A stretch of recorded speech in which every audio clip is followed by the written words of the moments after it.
Oi, gente, tudo bem com vocês? Sejam bem-vindos ao canal Meu Momento com Deus, o estudo guiado da Palavra de Deus. Pois muito bem, como é proposto, não sei se você sabe, mas durante todo um trimestre nós vamos estar estudando o livro de Salmos, nos aprofundando nesse livro, tirando lições maravilhosas para a nossa vida, e você é o nosso convidado todos os dias a estar aqui junto com a gente, meditando, refletindo e tirando lições preciosas para a nossa vida. Amém. Nessa ocasião, quero convidar a minha parceira de vida aqui, a Andressa, a fazer a oração, porque você sabe, antes de estudar a palavra, a gente precisa orar para ter a iluminação do Espírito Santo e tirar ali as verdadeiras impressões do céu para a nossa vida, não é mesmo? Amém. Ora com a gente, Andressa. Oro sim. Oremos. Santo e grandioso Deus, te agradecemos por mais um dia de vida que o Senhor nos concedeu. De forma especial, te pedimos a presença do teu Santo Espírito neste momento para falar conosco através de tua palavra, para que nós possamos nos expressar de acordo com o que o Senhor quer. É o que nós te pedimos e já te agradecemos. Em nome de Jesus. Amém. Amém. Pois é, o tema de hoje, lição de terça-feira, é um salmo de desespero. E aí, você já esteve, ou você, Andressa, já esteve desesperada em alguma situação? Como você reagiu? Como você lidou com esse momento de desespero? Certo, sim, já passei por momentos de desespero, acredito que você já passou, que nossos telespectadores também já passaram. E o que eu achei bem interessante do estudo de hoje foi o Salmo que trouxe. Ontem a gente viu que foi o Salmo 44 e hoje o Salmo abordado foi o Salmo 22. E a forma que o Salmo 22 inicia já fala muito aos nossos tempos, já fala muito a nós hoje. Eu gostaria de ler Salmos 22, versículo 1 e 2. Deus meu, por que me desamparastes? Por que se acham longe de minha salvação as palavras do meu gemido? Deus meu, clamo de dia e não me respondes, também de noite, porém não tenho sossego.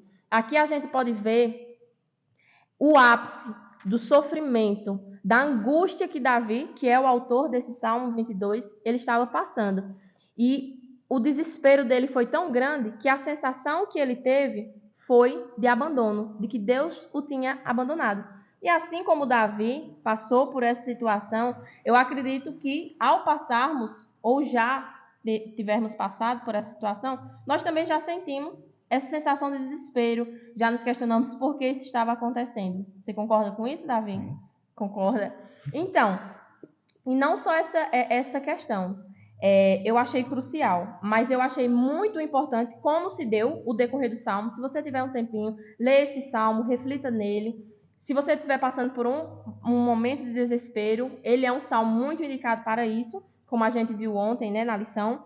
Mas eu gostaria de ler o versículo 11, que diz: não te distancies de mim, porque a tribulação está próxima e não há quem me ajude. A parte que mais me chamou a atenção no decorrer desse salmo todinho foi esse versículo, que ele começa o salmo falando que ele está se sentindo abandonado, que a situação que ele está passando é tamanha que ele está se sentindo que Deus está distante dele. Mas ele vem nesse versículo e diz: a tribulação está chegando e não há quem me ajude, a não ser, parafraseando, né? A não ser o Senhor. Então ele reconhece que apesar dos problemas que ele estava passando, Deus ainda assim era o único que podia auxiliar ele nessa situação. E eu acredito que você lembra também, aqui já é outro ponto, quando a gente estava fazendo o nosso estudo do culto familiar, quando a gente leu, nós dois, esse primeiro versículo, Deus meu, por que me desamparaste? Eu acredito que não só a gente, mas também você se lembrou da frase, né, de Deus citando este salmo. Deus meu, Eli, Eli, lama sabachthani, ali no Calvário, quando ele estava também no ápice do sofrimento. Então, assim, Deus, Jesus, né, ali na cruz, também estava nos mostrando, assim como Davi nos mostrou aqui, ele estava nos mostrando que nesses momentos de desespero, nós temos algo ao nosso favor, a palavra de Deus, os salmos, nos mostrando que muitas vezes as palavras vão faltar, o sofrimento vai ser muito grande, Mas está registrado que nós podemos e devemos, né, falar com Deus, assim como é registrado no livro de Salmos, porque o próprio Jesus, ele nos deu esse exemplo.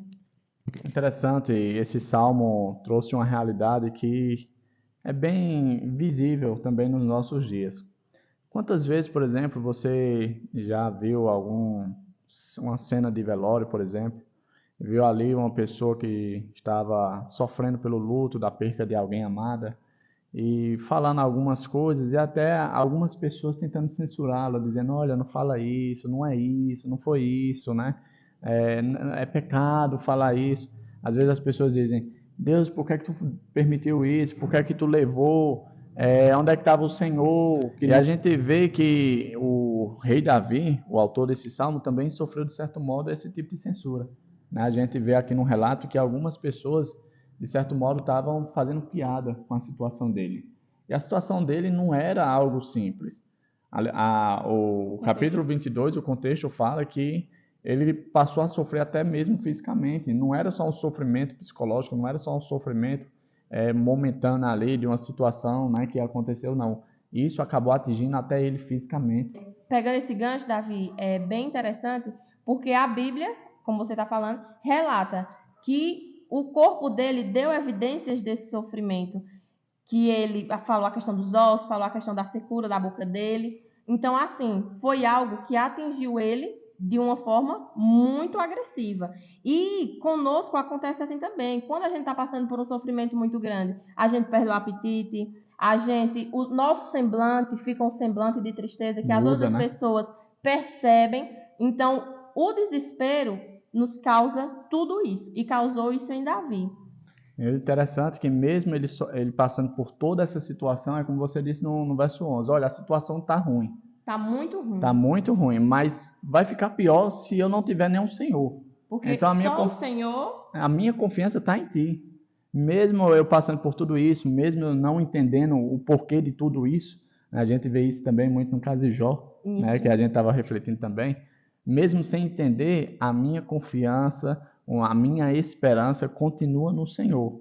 E aí entra uma segunda parte do contexto do capítulo 22, onde ele afirma a adoração dele, né? Ele diz o seguinte, olha, a despeito do que eu estou passando, a minha boca vai continuar te louvando.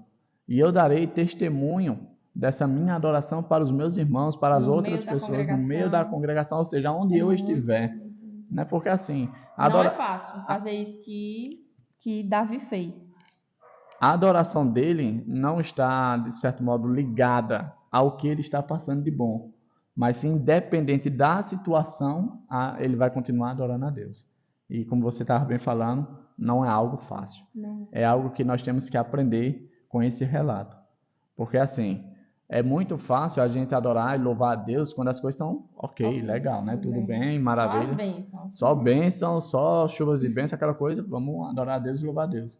Mas quando as coisas estão ruins, a gente continua adorando a Deus, buscando a Deus? Não, Deus, para nós, deixa de ser Deus, porque Deus, como você citou, para nós é como se Ele só devesse nos servir naquilo que nós queremos. Quando as situações difíceis batem à nossa porta, na verdade a gente nem quer que as situações difíceis batam à nossa porta. E quando elas batem, a nossa reação é essa, de dizer que Deus nos abandonou, de que somos a pessoa que mais está sofrendo nesse mundo. E Davi, através do seu contexto, ele vem dizer, a situação ruim bateu à minha porta, o problema chegou, eu estou nessa situação de desespero, mas acima disso tudo, está Deus. Muito interessante. As minhas considerações finais, já estamos chegando ao fim da nossa meditação, do nosso estudo guiado, e as minhas considerações finais são as seguintes, que esse salmo, ele tem muito a nos ensinar, a gente aprendeu muito com ele. E uma coisa que é importante, que eu acho que foi o principal, pelo menos para mim, que ele quis dizer é o seguinte, quando a coisa apertar, fale com Deus, busque a Deus, diga tudo o que você está sentindo, sem censura, de maneira livre, não precisa escolher palavra, fala o que vai sair, deixa sair. Por quê? Porque isso vai, de certo modo, aliviar você. A palavra de Deus diz isso, né? Vinde a mim, todos os que estáis cansados e sobrecarregados, que eu vos darei descanso. Essa é a promessa de Deus, ou seja, eu não sei como andar a tua vida agora, mas a gente sabe que o sofrimento faz parte da realidade desse mundo. E talvez você que esteja aí desse lado esteja sofrendo e não está sabendo lidar com esse sofrimento. Então que a gente possa aprender com o exemplo de Davi. Foi à presença de Deus, questionou a Deus, perguntou o que era que estava acontecendo, perguntou onde é que ele estava, por que tinha abandonado ele, por que estava deixando ele viver tudo aquilo, né? E depois ele terminou louvando a Deus. Ou seja, após você rasgar o seu coração na presença de Deus, não esquece quem é Deus. Verdade. Né? Não esquece quem é Deus. Ele é teu pai, ele é teu criador, ele te ama, ele deu a vida por você, ele veio te buscar, ele resolveu o problema do pecado, ele fez várias coisas demonstrando amor por você. Talvez eu e você hoje não consigamos enxergar e entender o que está se passando, mas Deus continua sendo Deus. E é um verso que eu até falei ontem e gostei muito, que eu acredito que está lá em Tiago, que a lição trouxe. Se a situação está difícil, ore. Utilize dos salmos, como foi o exemplo hoje da nossa lição, do nosso estudo. E se está tudo bem, cante louvores a Deus. Usando os salmos também. Usando os salmos também. Pois muito bem, meu povo. O estudo hoje foi maravilhoso, muito enriquecedor, precioso, agrega muito na nossa experiência cristã. Eu espero que você também tenha sentido essa mesma sensação que estamos tendo aqui desse lado e que nós possamos manter firme esse estudo. Não adianta estudar um dia e os outros não. A gente tem que estudar todo dia, porque todo dia Papai do Céu tem uma bênção para nós. E, acima de tudo, colocar em prática. Não adianta nada a gente deter tanto tempo estudando a palavra de Deus, entendendo qual é a vontade dele para nossas vidas e nós não praticarmos. Ok? Se você gostou, deixe o seu like, se inscreva no canal, compartilhe com todos os seus amigos e volte aqui para nosso encontro com Deus amanhã. Deixa nos comentários a sua opinião, se deixamos de falar alguma coisa, coloca aí. Ponto de vista é muito importante. Outras pessoas vão ver esse vídeo, então talvez nós não falamos tudo, né? Você viu um ponto interessante e queria comentar, comenta aqui que a pessoa que for ver o vídeo também vai ver. A gente vai ler. E nós também vamos ler, né? A gente gosta muito dos seus comentários. Sim. Tá bom? Então até a próxima aí. Tchau, tchau.